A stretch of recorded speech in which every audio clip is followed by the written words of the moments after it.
ہاں جی، یہ حرف پڑھنے میں ہم اکثر یہ غلطی کرتے ہیں کہ یہ جو حمزہ ہے، حمزہ کے اوپر پیش لگی ہوئی ہے کہ اس حرف کو پڑھنے کے دوران اس حمزہ کی جگہ ہم یا کی آواز نکال لیتے ہیں۔ جیسے کہ اب ہم پڑھنے میں اس طرح غلطی سننے میں آئی ہے کہ جیسے پڑھتے ہیں سانوق ریو کا، سانوق ریو کا، ریو نہیں کرنا، ہم نے حمزہ کی آواز کو واضح کر کے نکالنا ہے۔ سانوق ریو کا، یہ حمزہ ہے، حمزہ کی آواز نکالیں گے سنقرئک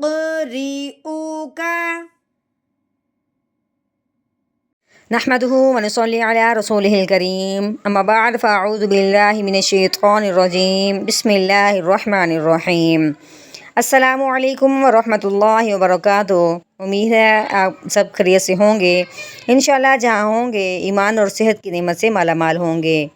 ہاں جی، تو آغاز کرتے ہیں ہم اپنے آج کے سبق کا دعاؤں کے ساتھ۔ تو چلیے شروع کرتے ہیں۔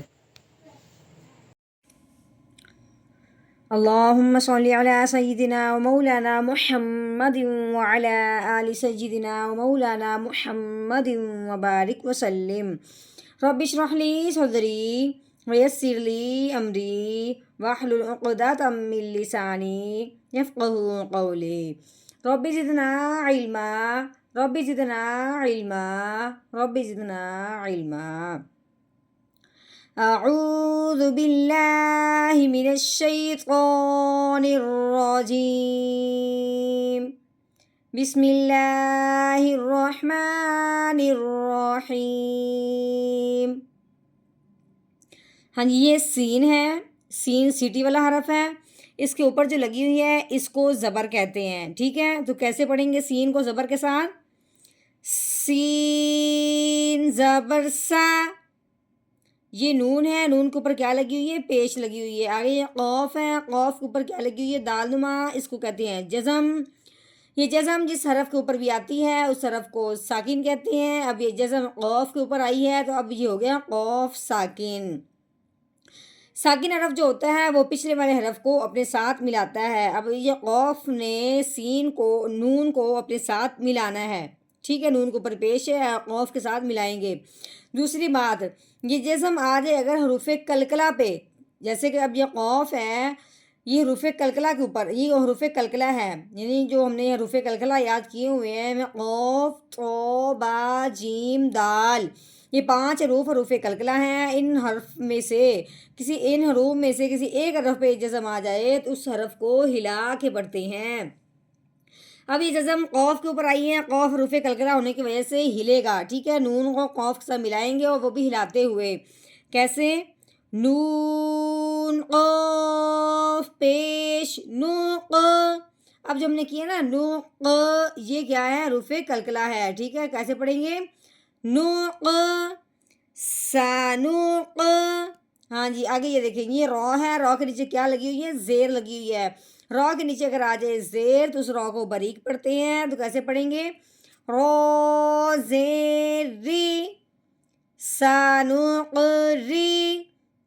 آگے یہ حمزہ ہے، حمزہ کے اوپر کیا لگی ہوئی ہے؟ پیش لگی ہوئی ہے، تو کیسے پڑھیں گے؟ حمزہ پیش او سانقری او۔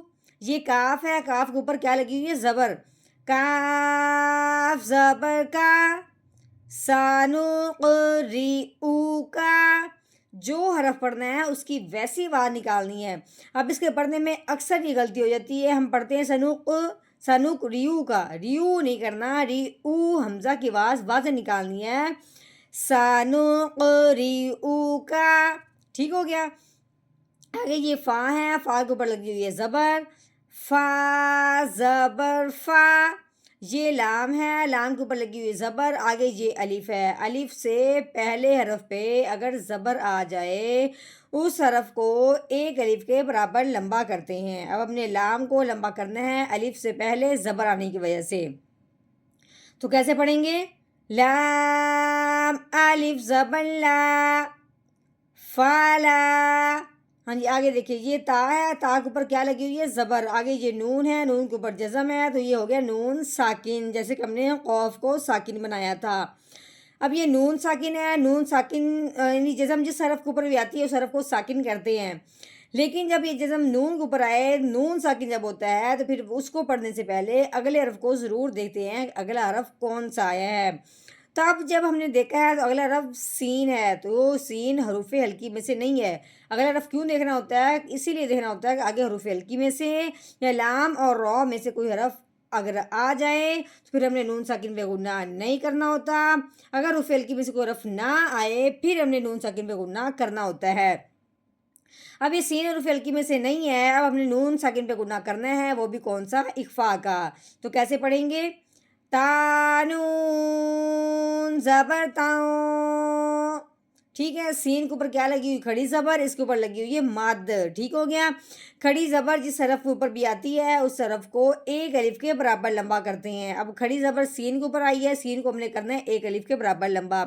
اس کے ساتھ ساتھ جب ہم نے دیکھا ہے کہ اس کے اوپر لگی ہوئی مد، تو مد آنے کی وجہ سے اب ہم نے اس کو سین کو 3 الف کے برابر لمبا کرنا ہے، ٹھیک ہے۔ ہاں جی، تو کیسے کریں گے؟ سین مد کھڑی زبر سا، تا سا۔ ہاں جی، اب آ گیا وقف۔ تو وقف کی صورت میں کیا کریں گے کہ کھڑی زبر جس حرف کے اوپر ہو یا کھڑی زیر، اسی طرح کہ اگر لفظ کے نیچے آ جائے تو وہ کھڑی زیر بن جاتی ہے، اگر وہ کسی حرف کے اوپر ہو یا یہ ہو تو پھر وہ حرف ویسے کا ویسے رہتا ہے۔ وقف کی صورت میں اس میں کوئی فرق، کوئی تبدیلی نہیں آتی۔ تو کیسے پڑھیں گے؟ آگے وقف تا سا، صرف اپنی آواز نیچے کو لے کے آنی ہے، جس سے ہمیں یہ معلوم ہو جائے گا کہ بات یہاں پہ مکمل ہو گئی ہے۔ تو کیسے پڑھیں گے؟ تا سا۔ ہاں جی، اب ہم نے کیا کیا؟ مکمل آیت کا ہم نے توڑ کر لیا ہے، اب ہم نے مکمل آیت کا کرنا ہے جوڑ، وہ بھی روانگی کے ساتھ۔ تو کیسے پڑھیں گے؟ اعوذ باللہ من الشیطان الرجیم، سورۃ الاعلی مکیہ، بسم اللہ الرحمن الرحیم، سنقرئک فلا تنسى،